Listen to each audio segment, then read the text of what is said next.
was in this role at the 8 hospitals, I would go to the 8 hospitals and I would tell the IP, I'm going to show up on Wednesday and I want you to take me around the hospital and introduce me. And I don't want you to say, somebody from the corporate office is coming. I want you to say, here's somebody with background that can help us. And so I never liked feeling like a cop. I always purposefully pushed that role down and I wanted to be seen as a consultant. And I think that led me to being somebody that people would not fear, but value.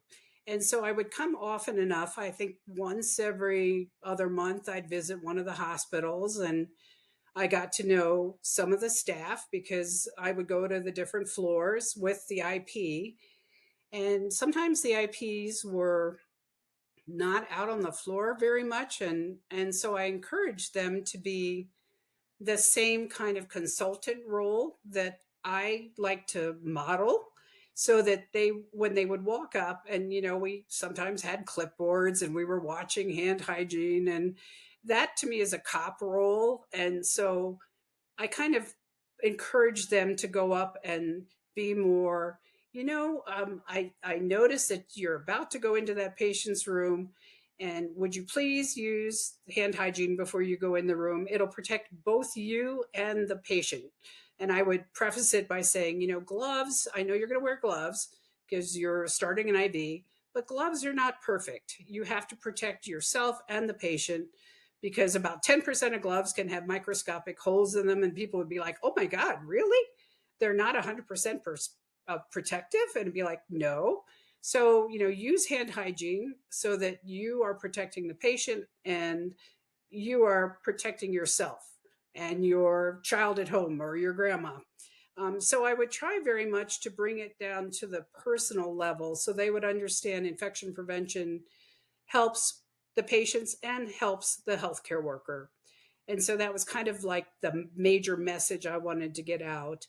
And by saying that to the IPs that were showing me areas in their hospital, it opened up a lot of doors that might have been closed in the past. In fact, I remember at one hospital, they were getting ready for a survey, and the guy in EVS said, Connie, I'm going to unlock this door that I don't plan to unlock for the Joint Commission, but I want you to see it. So he unlocked the door and took me in and he said, so we have storage of this on the left and storage of this on the right. Is that appropriate?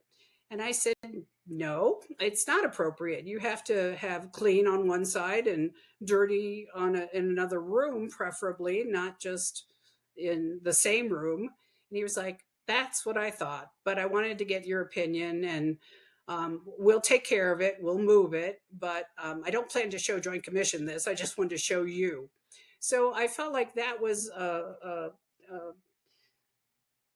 positive feedback that I received. And so I would always walk in and say, I'm someone here to help you. I'm not here to ding you. That's what Joint Commission does. But I want to get you ready. I want to help you. I want to improve your care of patients because we're all in this for the same reason. And I think having that philosophy has served me well.